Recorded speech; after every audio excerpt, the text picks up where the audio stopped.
Welcome to Chandru maths. Indian navy Agniveer MR ரெக்ரூட்மெண்ட்டுக்கான official notification release பண்ணியிருக்காங்க. இதில் டோட்டலாக 1000 வேகன்சிஸ் மினிமம் இருக்குது. ஓகே, எக்ஸாக்டாக எவ்வளோ வேகன்சி அப்படிங்கிறது தெரியாது. ஆனால் 3 பேட்சுக்கான வேகன்சி ஒரே நேரத்தில் ஒரே நோட்டிஃபிகேஷனில் வந்திருக்குது. அப்படிங்கிறப்போ மினிமம் 1000 வேகன்சியாவது இருக்கும். இதில் தமிழ்நாட்டுக்குன்னு தனியாகவும் வேகன்சி இருக்கும். தமிழ்நாட்டுக்கு கண்டிப்பாக ஒரு 50லேருந்து 60 வேகன்சியாவது கண்டிப்பாக இருக்கும். ஓகே, ஸோ அதில் தமிழ்நாட்டுக்காரங்களை மட்டும்தான் செலெக்ஷன் பண்ண போகிறாங்க. தமிழ்நாட்டுக்குன்னு தனியாக தான் கட் ஆஃப் இருக்கும்.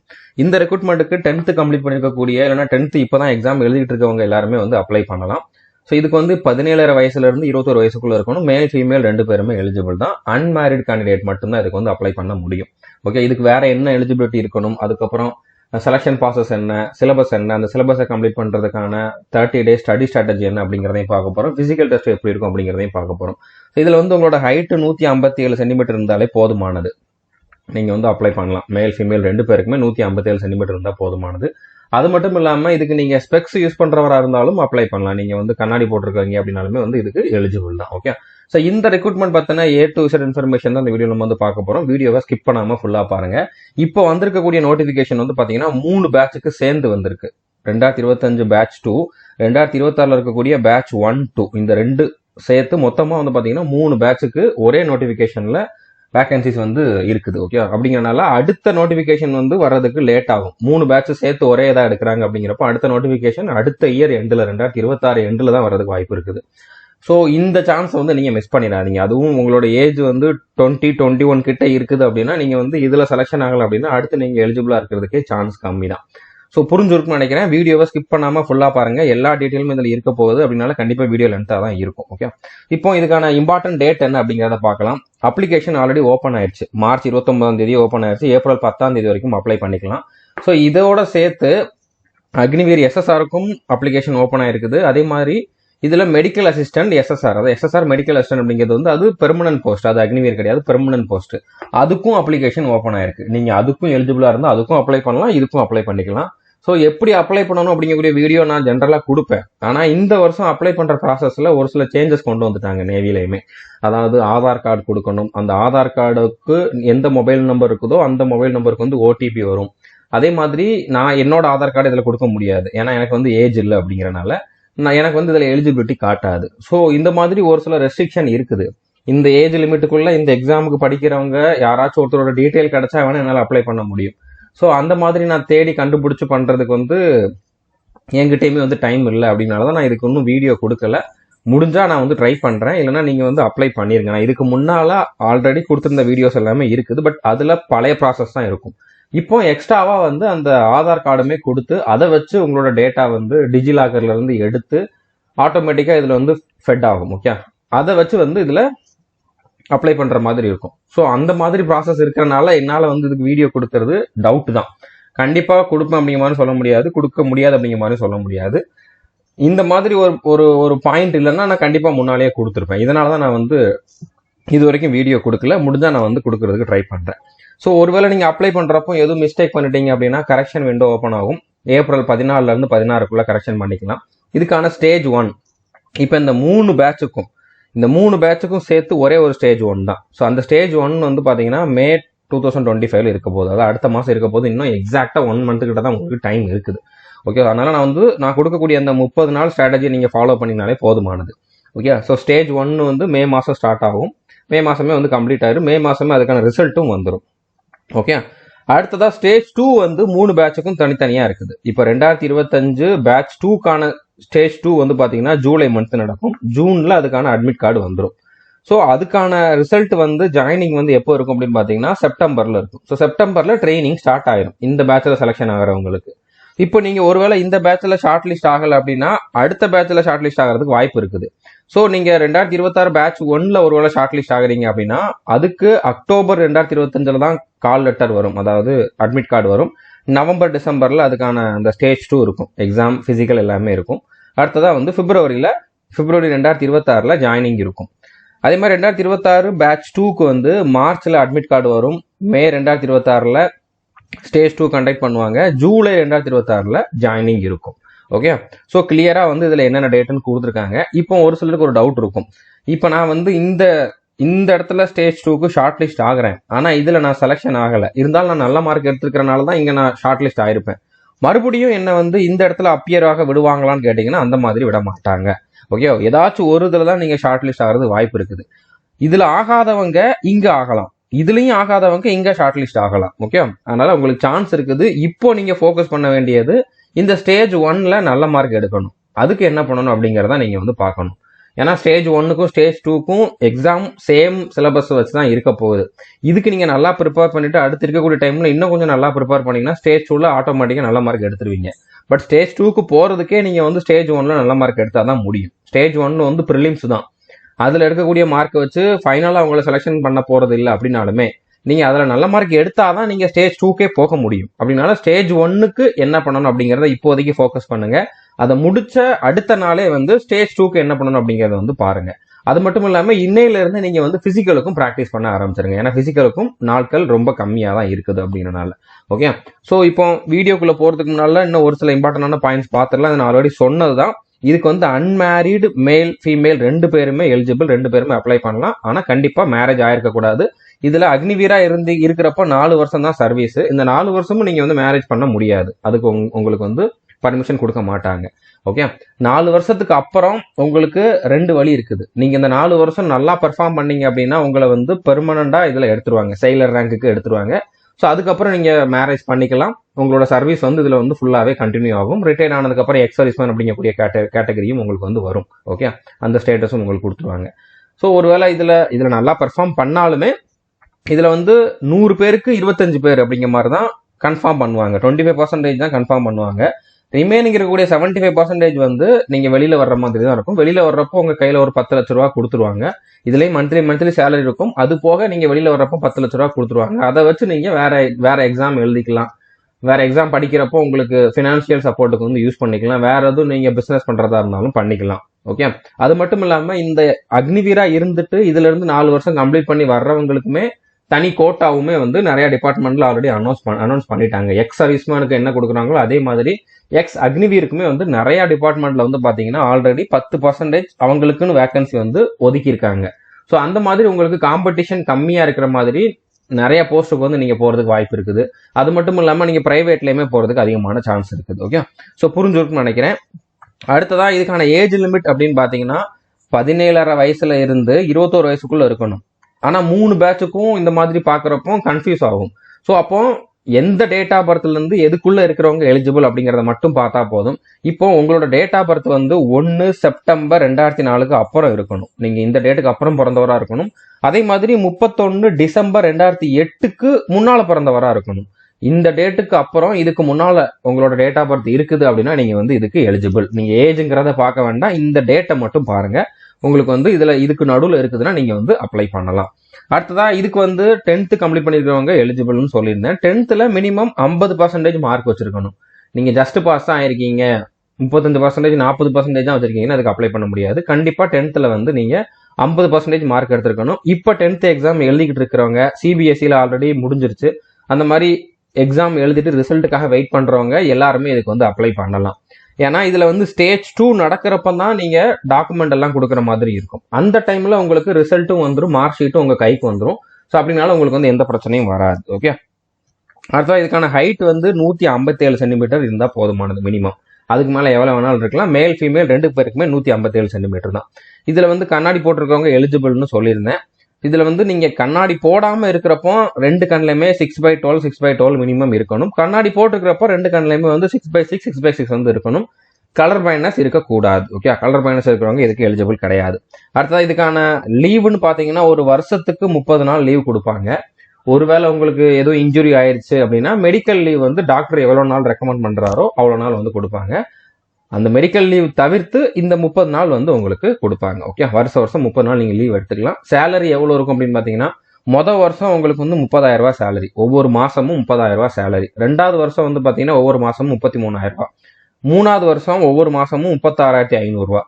4வது வருஷம் ஒவ்வொரு மாசமும் 40,000 ரூபாய் சேலரி. ஓகே, ஸோ இதுல உங்க கைக்கு எவ்வளவு சேலரி வரும் அப்படிங்கிறது இங்க கொடுத்துருக்காங்க. மிச்சம் இருக்கக்கூடிய அமௌண்ட் வந்து பாத்தீங்கன்னா அக்னிவீர் கார்பஸ் ஃபண்ட் அப்படிங்கிறதுல வந்து கான்ட்ரிபியூட் ஆகும். இதுல எவ்வளவு அமௌண்ட் உங்களோட சேலரியில இருந்து பிடிக்கிறாங்களோ அதுக்கு ஈக்குவலான அமௌண்ட் வந்து கவர்மெண்ட்டும் கான்ட்ரிபியூட் பண்ணுவாங்க. ஸோ இந்த இதுல வந்து பாத்தீங்கன்னா நீங்க கொடுத்த 5 லட்சம் இருக்கும், கவர்மெண்ட் கொடுத்த 5 லட்சம் இருக்கும், மொத்தமா வந்து பாத்தீங்கன்னா 10 லட்சம் வரும். ஓகே, 0.4 lakhs வந்து வரும். இது வந்து நீங்க அந்த 4 வருஷம் முடிச்சுட்டு வெளியில வர்றப்போ உங்க கையில கொடுத்துருவாங்க. ஓகே, ஸோ இவ்வளோ சேலரி உங்களுக்கு மந்த்லி கைக்கு கிடைக்கும். அது போக 4 வருஷம் முடிச்சுட்டு வர்றப்போ இவ்வளோ அமௌண்ட் வந்து உங்க கையில கொடுத்துருவாங்க. ஸோ இதை வச்சு நீங்க ஃபர்தரா நீங்க என்ன பண்ணணுமோ அதுக்கு வந்து யூஸ் பண்ணிக்கலாம். ஓகே, ஸோ புரிஞ்சிருக்குன்னு நினைக்கிறேன். அது போக இன்னும் நிறைய பெனிஃபிட் இருக்குது. ஓகே, இன்சூரன்ஸ் கவர் வந்து 48 லட்சத்துக்கு இருக்குது. டெத் காம்பன்சேஷனுமே வந்து இதுல இருக்குது, 48 லட்சத்துக்கு வந்து இருக்குது. அதுக்கப்புறம் வந்து பாத்தீங்கன்னா டிசேபிலிட்டி காம்பன்சேஷனுமே இருக்குது. உங்களுக்கு அதுல எதுவும் பயங்கரமா வந்து இன்ஜுரி ஆகி அதுல எதுவும் டிசேபிலிட்டி ஆயிருச்சு அப்படின்னா அதுக்கு வந்து எவ்வளோ பர்சன்டேஜ் உங்களுக்கு டிசேபிலிட்டி வந்திருக்குதோ அதுக்கு ஏற்ற மாதிரி 44, 25, 15 லட்சத்துக்கான அந்த காம்பன்சேஷனுமே வந்து இதுல இருக்குது. ஓகே, அடுத்ததா இதுல நான் ஆல்ரெடி சொன்ன மாதிரி 75% வந்து வெளியில வந்துருவாங்க, 25% வந்து அதுல செயலர் ரேங்க்ல வந்து எடுத்துருவாங்க. செயலர் ரேங்க்ல எடுத்துட்டா நீங்க வந்து பெர்மனன்ட் கமிஷனுக்கு போயிருவீங்க. அப்படின்னால உங்களுக்கு வந்து பிரச்சனை இருக்காது. வெளியில வந்தா நீங்க வந்து அடுத்து வேற ஜாபுக்கு வந்து போற மாதிரி இருக்கும். பென்ஷன் வந்து நீங்க அக்னிவீரா இருந்துட்டு வந்தீங்கன்னா கிடையாது. செயலரா உங்களை எடுத்துட்டாங்க அப்படின்னா பென்ஷன் உண்டு. ஓகே, நீங்க உங்களோட விருப்பப்படி 4 வருஷத்துக்கு முடியறதுக்கு முன்னாலே வரணும் அப்படிங்கிற மாதிரி நினைச்சீங்கன்னா அப்படி வந்து வர முடியாது. தவிர்க்க முடியாத காரணம் ஒரு பெரிய இன்ஜுரி ஆனிச்சு அப்படின்னா அவங்களா ரிலீஸ் பண்ணாதான் உண்டு. நீங்களா வந்து உங்களோட ஓன் ரிக்வஸ்ட் மூலமா வெளியில வர முடியாது. சர்வீஸ்மேன் அப்படிங்கக்கூடிய ஸ்டேட்டஸ் வந்து செயலரா இருந்துட்டு ரிட்டையர் ஆகிறவங்களுக்கு தான் உண்டு. நீங்க அக்னிவீரா 4 வருஷம் முடிச்சுட்டு வந்தீங்கன்னா எக்ஸ் சர்வீஸ்மேன் கோட்டா உங்களுக்கு கிடையாது. அதுக்கு பதிலாக எக்ஸ் அக்னிவீர் அப்படிங்கக்கூடிய அந்த ஸ்டேட்டஸ் வந்து உங்களுக்கு கொடுப்பாங்க. மெடிக்கல் ஃபெசிலிட்டிஸ், கேண்டீன் ஃபெசிலிட்டிஸ் எல்லாமே நீங்க இந்த 4 வருஷம் இதுல இருக்கிறப்போ யூஸ் பண்ணிக்கலாம். வெளியில வந்துட்டீங்க அப்படின்னா அடுத்து உங்களுக்கு யூஸ் பண்ண முடியாது. ஓகே, ஸோ புரிஞ்சிருக்குன்னு நினைக்கிறேன். ஸோ இதுல 3 விதமான போஸ்ட் இருக்குது. இந்த எம்ஆர்லேயே வந்து பாத்தீங்கன்னா 3 விதமான போஸ்ட் இருக்குது. ஒன்னு வந்து செஃப். செஃப்னு பேரை பார்த்தாலே தெரியுது, ஒரு குக்கு மாதிரி தான். ஓகே, உங்களுக்கு வந்து சமைக்க தெரிஞ்சிருக்கணும். அது இப்போதைக்கு உங்களுக்கு சமைக்க தெரியலன்னா பிரச்சனை இல்லை.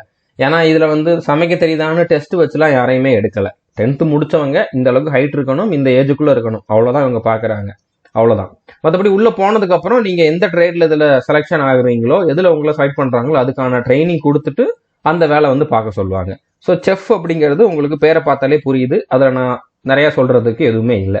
அதே மாதிரி ஸ்ட்வாட் அப்படிங்கக்கூடிய இன்னொரு போஸ்ட் இருக்குது. அது வந்து ஃபுட்டை வந்து ஆஃபீஸருக்கு வந்து சர்வ் பண்றது, அந்த மெஸ்ஸை வந்து மெயின்டைன் பண்றது, ஹவுஸ் கீப்பிங் பண்ற வேலை இருக்கும். அடுத்து ஹைஜீனிஸ்ட் அப்படிங்கிறது வந்து ஒரு ஸ்வீப்பர் மாதிரி, அதாவது அந்த ஏரியாவில் இருக்கக்கூடிய வாஷ்ரூம் எல்லாமே வந்து கிளீனா வச்சுக்கிறது, அந்த ஏரியா வந்து கிளீனா வச்சுக்கிறது. ஓகே, ஸோ ஸ்வீப்பர் வேலை மாதிரி தான். ஸோ புரிஞ்சிருக்குன்னு நினைக்கிறேன். 10th குவாலிஃபிகேஷனுக்கு இது லோ கிரேட்ல இருக்கக்கூடிய போஸ்ட் தான். நீங்க இதுல இன்னும் கொஞ்சம் நல்ல ஸ்டேட்டஸ் இருக்கக்கூடிய ஜாப் வேணும் அப்படின்னு நினைச்சீங்க அப்படின்னா நீங்க 12th கம்ப்ளீட் பண்ணிருந்தீங்க அப்படின்னா எஸ்எஸ்ஆர் போஸ்ட்டுக்கு அப்ளை பண்ணுங்க. இதே அக்னிவீர்ல எஸ்எஸ்ஆருக்குமே வந்து அப்ளிகேஷன் ஓப்பன் ஆயிருக்கு. அதுக்கான A to Z இன்ஃபர்மேஷனும் நான் கொடுத்துருக்கேன். அது டெக்னிக்கலா இருக்கும். ஓகே, ஸோ அதுல இந்த மாதிரி வேலை இருக்காது. ஸோ அதுக்கு நீங்க செலக்ஷன் ஆனீங்க அப்படின்னா இன்னும் கொஞ்சம் உங்களுக்கு அந்த ஒர்க் வந்து நல்லா இருக்கும். உங்களோட ஜாப் நேச்சர் வந்து இன்னும் கொஞ்சம் நல்லா இருக்கும். மற்றபடி சேலரி பெனிஃபிட் எல்லாமே சேம் தான். ஆனா ஜாப் நேச்சர் வந்து அதுல கொஞ்சம் பெட்டரா இருக்கும். ஸோ நீங்க அதுக்கு எலிஜிபிளா இருந்தா அதுக்கும் அப்ளை பண்ணுங்க, இதுக்கும் அப்ளை பண்ணுங்க. எதுல செலக்ஷன் ஆகுறீங்களோ அதுல வந்து நீங்க போய்க்கலாம். ஈவன் எஸ்எஸ்ஆருக்கு தான் அதிகமான வேகன்சியும் இருக்குது அப்படின்னா நீங்க எஸ்எஸ்ஆருக்கு எலிஜிபிள்னா கண்டிப்பா அதுக்கும் அப்ளை பண்ணிருங்க. அதே மாதிரி எஸ்எஸ்ஆர் மெடிக்கல் அசிஸ்டன்ட்டும் வந்திருக்கு. அது பெர்மனன்ட் போஸ்ட். அதுக்குமே A to Z இன்ஃபர்மேஷன் நம்ம ப்ரொவைட் பண்ணிருக்கோம். நம்ம ரீசெண்டா போட்டிருந்த வீடியோஸ் எல்லாம் பாருங்க. கண்டிப்பா அதுக்கும் நீங்க எலிஜிபிளா இருந்தா அதுக்கும் அப்ளை பண்ணலாம். இதுக்கான எக்ஸாம் ஃபீஸ் வந்து பாத்தீங்கன்னா 550 ரூபா பே பண்ணணும், பிளஸ் 18% GST அப்படின்னு சேர்த்து பாக்குறப்போ 650 ரூபா கிட்ட பே பண்ற மாதிரி இருக்கும். இப்போ நான் வந்து எம்ஆருக்கும் அப்ளை பண்றேன், எஸ்எஸ்ஆருக்கும் அப்ளை பண்றேன், எஸ்எஸ்ஆர் மெடிக்கல் அசிஸ்டன்ட்டுக்கும் அப்ளை பண்றேன் அப்படின்னா நீங்க 3 அப்ளிகேஷன் தனித்தனியா பண்ணணும், 3 வாட்டி 650 ரூபா பே பண்ணணும். அப்படிங்கறனால நீங்க ஒரு அப்ளிகேஷன் பண்ணா கூட ஏதாச்சும் ஒரு போஸ்ட் நல்ல போஸ்ட்டுக்கு வந்து அப்ளை பண்ணுங்க. ஓகே, ஸோ புரிஞ்சிருக்குன்னு நினைக்கிறேன். இல்ல 3க்கும் பண்றதா இருந்தாலும் பண்ணலாம். ஆனா 3 வாட்டி அப்ளிகேஷன் ஃபீஸ் வந்து பே பண்ணணும். நான் SC ST கேட்டகரி எனக்கு இதுல எக்ஸம்ஷன் உண்டான்னு கேட்டீங்கன்னா அந்த மாதிரி இதுல எதுவுமே கிடையாது. ஹைட்ல, செஸ்ட்ல, ஃபீஸ்ல எதுலையுமே வந்து எந்த கேட்டகரிக்குமே வந்து இதுல எக்ஸம்ஷன் கிடையாது. இதுக்கான செலக்ஷன் ப்ராசஸ் எப்படி இருக்குன்னு பாத்தீங்கன்னா ஃபர்ஸ்ட் ஸ்டேஜ் 1 எக்ஸாம் இருக்கும். அந்த எக்ஸாம்ல நீங்க எடுக்கிற மார்க்கை வச்சு உங்களை வந்து ஷார்ட் லிஸ்ட் பண்ணுவாங்க. இப்போ ஷார்ட் லிஸ்ட் பண்ணவங்க எல்லாருமே வந்து ஸ்டேஜ் 2ல வந்து அப்பியர் ஆவீங்க. ஸ்டேஜ் 2ல வந்து பிசிக்கல் டெஸ்ட் இருக்கும், அதுலயும் எக்ஸாம் இருக்கும். இங்க என்ன எக்ஸாம் இருந்துச்சோ அதே பேட்டர்ன்ல அதே சிலபஸ்ல தான் எங்கேயும் இருக்கும். ஓகே, பட் இங்க இருந்த கட் ஆஃப் கொஞ்சம் கம்மியா இருக்கும். இதை வச்சுதான் ஃபைனல் செலக்ஷன் இருக்க போகுது அப்படின்னா ஸ்டேஜ் 2ல கட் ஆஃப் கொஞ்சம் அதிகமா இருக்கும். அடுத்த ரெக்ரூட்மெண்ட் மெடிக்கல் டெஸ்ட் இருக்கும். ஃபைனல் மெடிக்கல் டெஸ்ட் வந்து நீங்க ஜாயின் பண்ற டைம்ல இருக்கும். ஓகே, இப்போ இதுலயுமே வந்து நீங்க NCC candidate, NCC C certificate வச்சிருக்கீங்க அப்படின்னா ஸ்டேஜ் 2ல அப்பியர் ஆக வேண்டிய அவசியம் இல்லை. டைரக்டா நீங்க ஸ்டேஜ் 2க்கு குவாலிஃபை ஆயிருவீங்க. ஸோ NCC கேண்டிடேட்டுக்கு வந்து இதுல அட்வான்டேஜ் இருக்குது. அது மட்டும் இல்லாம NCC பி சர்டிஃபிகேட்டோ ஏ சர்டிஃபிகேட்டோ வச்சிருக்கீங்கன்னா உங்களுக்கு நீங்க கண்டிப்பா ஸ்டேஜ் 1ல அப்பியர் ஆகணும். ஆனா ஸ்டேஜ் 2ல உங்களுக்கு வந்து போனஸ் மார்க் கொடுப்பாங்க. ஓகே, சி சர்டிஃபிகேட் வச்சிருக்கவங்க ஸ்டேஜ் 1 எழுத வேண்டிய அவசியம் கிடையாது, டைரக்டா ஸ்டேஜ் 2க்கு குவாலிஃபை ஆயிருவீங்க. ஏபி சர்டிஃபிகேட் வச்சிருக்கிறவங்க ஸ்டேஜ் 1ம் எழுதணும், ஸ்டேஜ் 2ம் எழுதணும். அவங்களுக்கு ஸ்டேஜ் 2ல போனஸ் மார்க் உண்டு. சி சர்டிஃபிகேட்டுக்கும் போனஸ் மார்க் உண்டு, நீங்க என்சி சர்டிஃபிகேட் வச்சிருந்தாலே போனஸ் மார்க் உண்டு. ஓகே, ஸோ புரிஞ்சிருக்கும்னு நினைக்கிறேன். அடுத்ததா இப்போ எக்ஸாம் பேட்டர்ன் எப்படி இருக்கும் பாத்தீங்கன்னா, டோட்டலா வந்து பாத்தீங்கன்னா 50 கொஸ்டின் கேட்பாங்க. ஸோ இதுக்கு வந்து 30 நிமிஷம் தான் டைம் கொடுப்பாங்க. ஸோ இதுல தப்பா டைப்பா இருக்குது, 30 நிமிஷம் தான் டைம் கொடுப்பாங்க, அரை மணி நேரம் தான் டைம் கொடுப்பாங்க. ஒரு கொஸ்டினை கரெக்டா அட்டன் பண்ணீங்க அப்படின்னா 1 மார்க், தப்பா அட்டன் பண்ணீங்கன்னா 0.25 மார்க் வந்து மைனஸ் ஆகும். நெகட்டிவ் மார்க்கும் உண்டு. கொஸ்டின் வந்து இங்கிலீஷ், ஹிந்தி இந்த 2 லாங்குவேஜ்ல தான் இருக்கும். தமிழ்ல கொஸ்டின் கேட்க மாட்டாங்க, மல்டிபிள் சாய்ஸ் கொஸ்டின் தான் இருக்கும். ஒரு கொஸ்டின் கேட்டுட்டு அதுல 4 ஆப்ஷன் கொடுத்துருப்பாங்க, 4 ஆப்ஷன்ல எது அப்படிங்கறத நீங்க சூஸ் பண்ற மாதிரி இருக்கும்.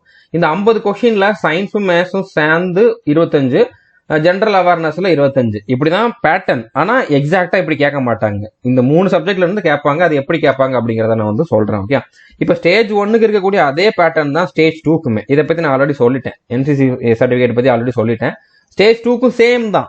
ஓகே, சேம் அதே 50 கொஸ்டின் தான், அதே 30 நிமிஷம் தான், அதே பாசிட்டிவ் மார்க் நெகட்டிவ் மார்க் எல்லாமே சேம் தான், எதுவுமே சேஞ்ச் ஆகாது. நீங்க ஸ்டேஜ் 1க்கு படிங்க, 30 நாள் தான் டைம் இருக்குது. அதுல கண்டிப்பா உங்களால ஃபுல் சிலபஸையும் கம்ப்ளீட் பண்ண முடியாது. ஆனா எவ்வளவு மார்க் எடுத்தா குவாலிஃபை ஆக முடியுமோ அந்த மார்க் எடுக்கிற அளவுக்கு என்ன படிக்கணுமோ அதை வந்து நான் டைம் டேபிள்ல கொடுத்துருக்கேன், அதை நீங்க அப்படியே ஃபாலோ பண்ணுங்க. அடுத்து ஸ்டேஜ் 2க்கு இன்னும் டைம் இருக்குது அப்படிங்கிறப்போ பெண்டிங் இருக்கக்கூடிய சிலபஸ் வந்து நீங்க அந்த டைம்ல வந்து கம்ப்ளீட் பண்ணிட்டீங்க அப்படின்னா ஸ்டேஜ் 2ல நல்ல மார்க் எடுக்கலாம். ஓகே, ஸோ நான் ஆல்ரெடி சொன்ன மாதிரி 30 நிமிஷம் தான் இதுல டைம் உண்டு.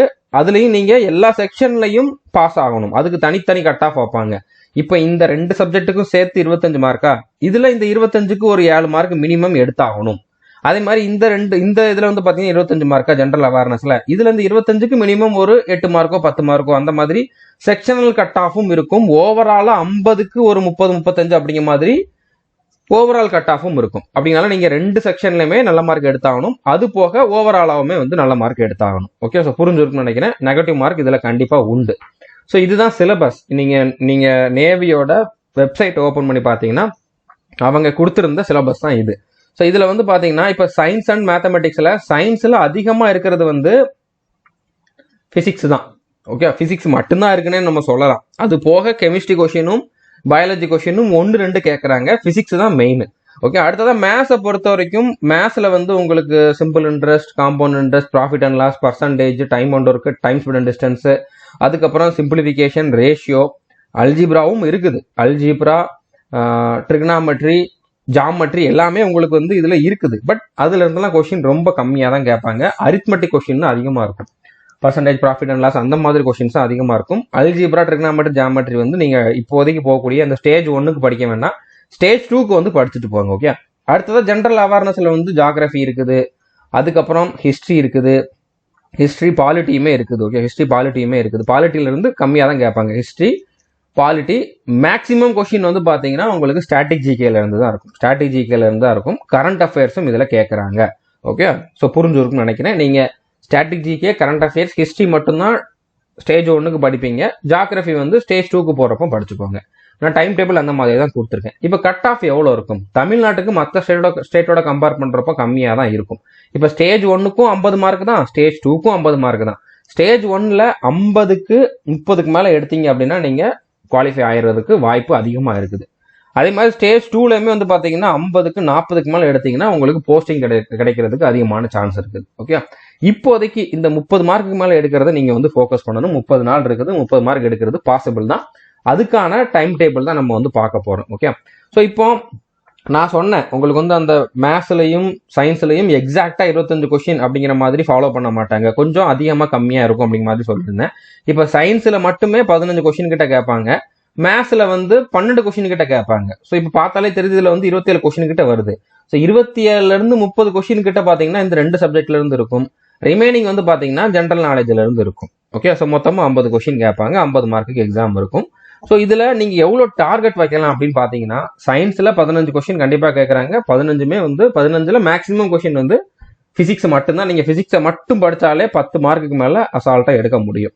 மேத்ஸ்லயுமே வந்து பாத்தீங்கன்னா 12 கொஸ்டின் கேட்கறாங்க. நான் கொடுக்கறத நீங்க அப்படியே படிச்சீங்கன்னா 12 எடுக்க முடியும். பட் 30 நாளுக்குள்ள ஒரு சில டாபிக் வந்து நம்மளால கவர் பண்ண முடியாது டைம் கம்மியா இருக்கிறனால. ஸோ அப்படி பார்க்குறப்போ ஒரு 10வது நம்மளால எடுக்க முடியும். ஜென்ரல் நாலேஜில் நீங்கள் ஸ்டாட்டிக் ஜிகேவும் கரண்ட் அஃபேர்ஸும் ஹிஸ்ட்ரி மட்டும் படித்தாலே உங்களால் வந்து 20 கிட்டே எடுக்க முடியும். பட் இருந்தாலும் மினிமம் ஒரு 15வது எடுக்கலாம் அப்படிங்கிற மாதிரி நான் போட்டிருக்கேன். ஸோ 35க்கு மேலே நீங்கள் இப்போதைக்கு ஸ்டேஜ் 1ல் எடுத்தீங்க அப்படின்னா கண்டிப்பாக குவாலிஃபை ஆயிருவீங்க. இப்போ சயின்ஸ்னு எடுத்துக்கிட்டா 15 கொஸ்டின்ல பிசிக்ஸ் மட்டுமே 11 கிட்ட கேட்டுருவாங்க. கெமிஸ்ட்ரி பயாலஜிலாம் வந்து ஒரு 2 கொஸ்டின் கேட்பாங்க. ஓகே, ஸோ புரிஞ்சுருக்குன்னு நினைக்கிறேன். அதே மாதிரி ஜிகேல ஸ்டாட்டிக் ஜிகே கொஸ்டின் 13 கேட்குறாங்க, கரண்ட் அஃபேர்ஸ் 2 கேட்குறாங்க, ஹிஸ்ட்ரியிலேருந்து 6 கேட்குறாங்க, அது போக ஜாகிரஃபிலேருந்து ஒரு 2 கொஸ்டின் கேட்குறாங்க. ஸோ நீங்கள் இப்போதைக்கு இந்த 3 மட்டும் தான் பார்க்க போறீங்க. இந்த 3 மட்டும் தான் பார்க்க போறீங்க. இதை வந்து நீங்கள் ஸ்டேஜ் 2 போகிறப்போ கம்ப்ளீட் பண்ணிக்கோங்க. ஓகே, ஸோ சிலபஸ் மேத்ஸுக்கு என்ன அப்படிங்கிறத நான் ஆல்ரெடி சொல்லிட்டேன். அதை மறுபடியும் இதில் வந்து டாபிக் வைஸ் கொடுத்துருக்கேன், நீங்கள் பார்க்கணும்னா பார்த்துக்கோங்க.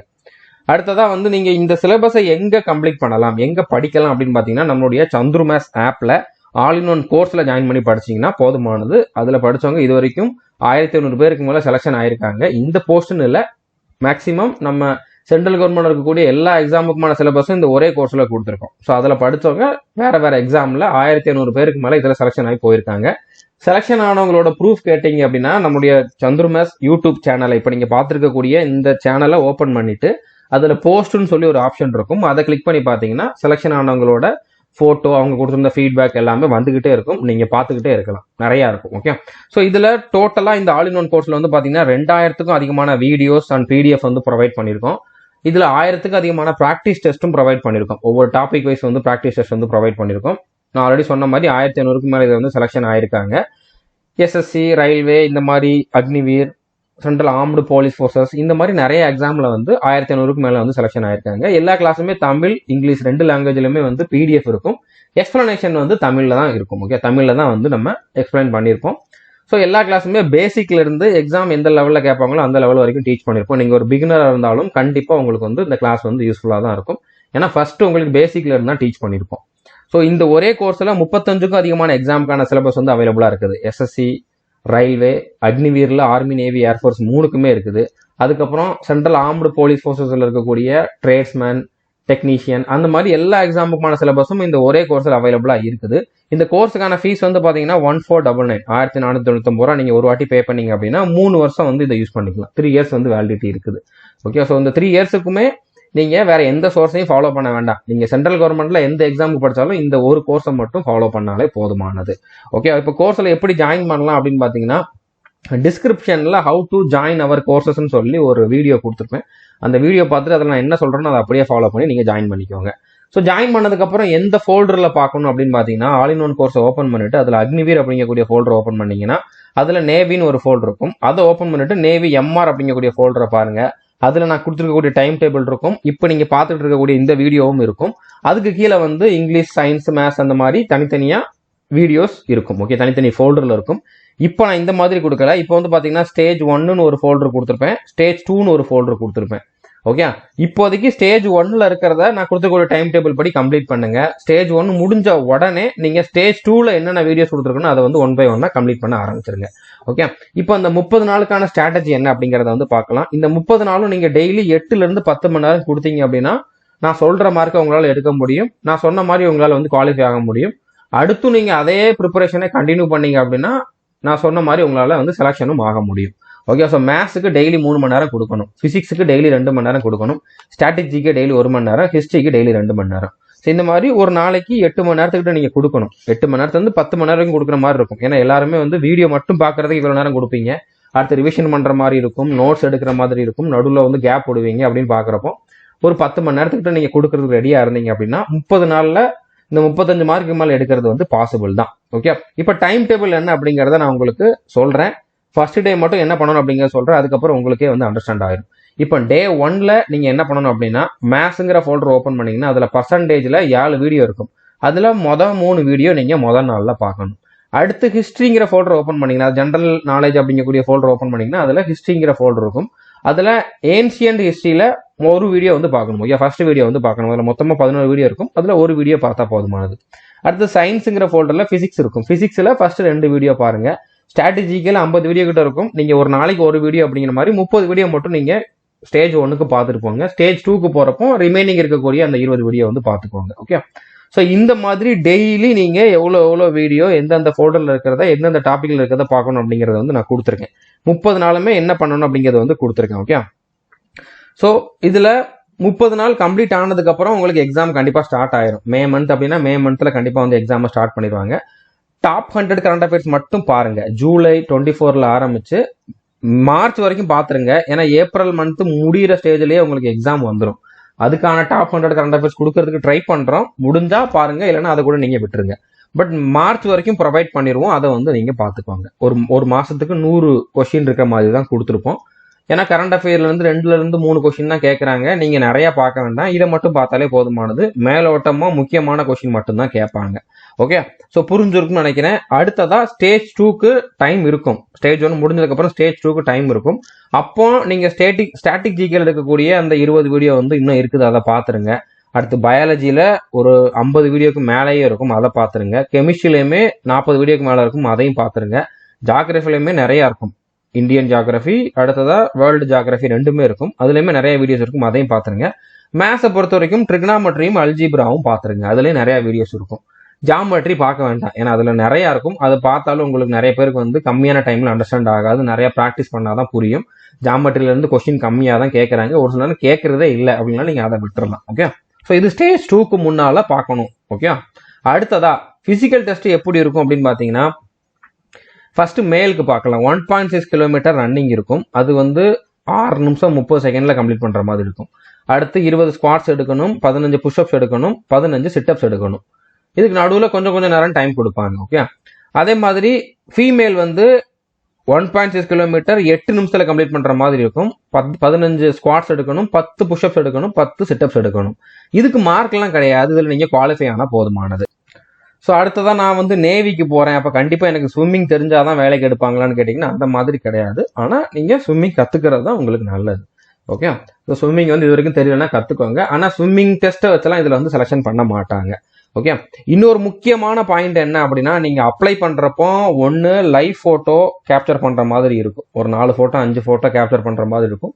அது நீங்கள் அப்படியே லேப்டாப்லேயோ கம்ப்யூட்டர்லேயோ இருக்கக்கூடிய கேமராவில் எடுக்கலாம், ஆனால் மொபைலில் கூட எடுத்துக்கலாம். அடுத்து நார்மல் பாஸ்போர்ட் சைஸ் ஃபோட்டோவும் அப்லோட் பண்ணுற மாதிரி இருக்கும். அந்த பாஸ்போர்ட் சைஸ் ஃபோட்டோ வந்து இந்த மாதிரி தான் நீங்கள் அப்லோட் பண்ணணும். உங்களோட செஸ்ட்டுக்கு முன்னால் இந்த மாதிரி பிளாக் கலர் ஸ்லேட்டை பிடிச்சிட்டு அதில் உங்களோட நேமை கேபிட்டல் லெட்டரில் எழுதிருங்க.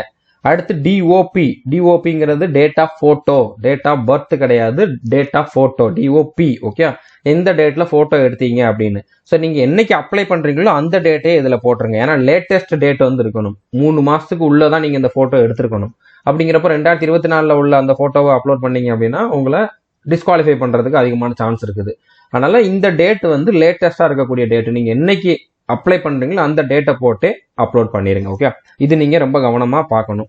அதுக்கப்புறம் இந்த மாதிரி ஃபோட்டோவில் க்ளீன் ஷேவ் பண்ணியிருக்கணுமான்னு கேட்குறீங்க. க்ளீன் ஷேவ் பண்ணுறது தான் நல்லது. ஓகே, அதே மாதிரி லைட் கலர் பேக்ரவுண்ட் வந்து யூஸ் பண்ணிக்கோங்க. ஏன்னா இது வந்து ஒரு நேவி அப்படிங்கிறப்போ இதில் வந்து கண்டிப்பாக அந்த மாதிரி குவாலிட்டி எதிர்பார்ப்பாங்க. நீங்கள் க்ளீன் ஷேவ் கூட பண்ணலை அப்படின்னா இதை பார்க்குற ஆஃபீஸருக்கு வந்து கொஞ்சம் மைண்டு சேஞ்ச் ஆகும். ஸோ நீங்கள் ரன்னிங் பண்ணுறப்போ மெடிக்கல் போகிறப்போ இதை ஒரு காரணமாக வச்சு அவங்களோட மைண்டு டிஸ்டர்ப் ஆகி உங்களுக்கு ஏதாச்சும் ஒரு பாயிண்டை போட்டு உங்களை வெளியில் அனுப்புறதுக்கு வாய்ப்பு இருக்குது. அப்படின்னால நீங்கள் அப்லோட் பண்ணுற ஃபோட்டோவில் க்ளீன் ஷேவ் பண்ணிட்டே அப்லோட் பண்ணுங்க. நல்லா ஹேர் கட் பண்ணிட்டே வந்து அப்லோட் பண்ணுங்க. ஸோ புரிஞ்சிருக்குன்னு நினைக்கிறேன். உங்களுக்கு தேவையான எல்லா இன்ஃபர்மேஷனும் நான் வந்து ப்ரொவைட் பண்ணியிருப்பேன் நம்புறேன். ஸோ இதே மாதிரி நான் வந்து எஸ்எஸ்ஆர் அக்னிவீருக்கும் கொடுத்துருக்கேன், அதே மாதிரி எஸ்எஸ்ஆர் மெடிக்கல் அசிஸ்டண்ட்டுக்கும் கொடுத்துருக்கேன். அந்த 2 வீடியோவும் பார்க்காதவங்க பார்த்துக்கோங்க. கோர்ஸில் ஜாயின் பண்ணுறதுக்கான வீடியோ டிஸ்கிரிப்ஷனில் அவைலபிளாக இருக்குது, அதை பார்த்து நீங்கள் ஜாயின் பண்ணணும் அப்படின்னா ஜாயின் பண்ணிட்டு உங்களோட ப்ரிப்பரேஷனை ஸ்டார்ட் பண்ணிடுங்க. அப்ளை பண்ணுற வீடியோ நான் முடிஞ்சால் கொடுக்குறேன். ஏன்னா அதில் நான் சொன்ன மாதிரி ஆதார் நம்பர் வச்சு வெரிஃபை பண்ணுறனால சும்மானாலும் ஃபேக்காக நம்ம வந்து ஒரு வீடியோ வந்து அதை கிரியேட் பண்ண முடியாது. நான் நார்மலாக அந்த மாதிரி தான் பண்ணுவேன். அப்ளிகேஷனை கடைசியில் சப்மிட் பண்ண மாட்டேன். அப்படிங்கிறனால அதனால யாருக்கும் எந்த பாதிப்பும் வரப்போறது கிடையாது. ஆனா இப்போ இந்த மாதிரி ஒரு பாயிண்ட் இருக்கிறனால என்னால வந்து அந்த மாதிரி ஒரு வீடியோ கொடுக்க முடியாது. ஓகே, ஸோ முடிஞ்ச அளவு நான் ட்ரை பண்றேன். யாராச்சும் தெரிஞ்சவங்க இந்த மாதிரி இந்த எக்ஸாமுக்கு அப்ளை பண்றாங்க அப்படின்னா அவங்க கிட்ட அந்த டேட்டாவை வாங்கி ஸோ அவங்க மூலமா நான் வந்து அந்த வீடியோ கொடுக்கறதுக்கு ட்ரை பண்றேன். இது வரைக்கும் நம்ம சேனலை நீங்க சப்ஸ்கிரைப் பண்ணல அப்படின்னா சப்ஸ்கிரைப் பண்ணிட்டு பெல் ஐக்கானை கிளிக் பண்ணி வச்சுக்கோங்க. All the best, thank you.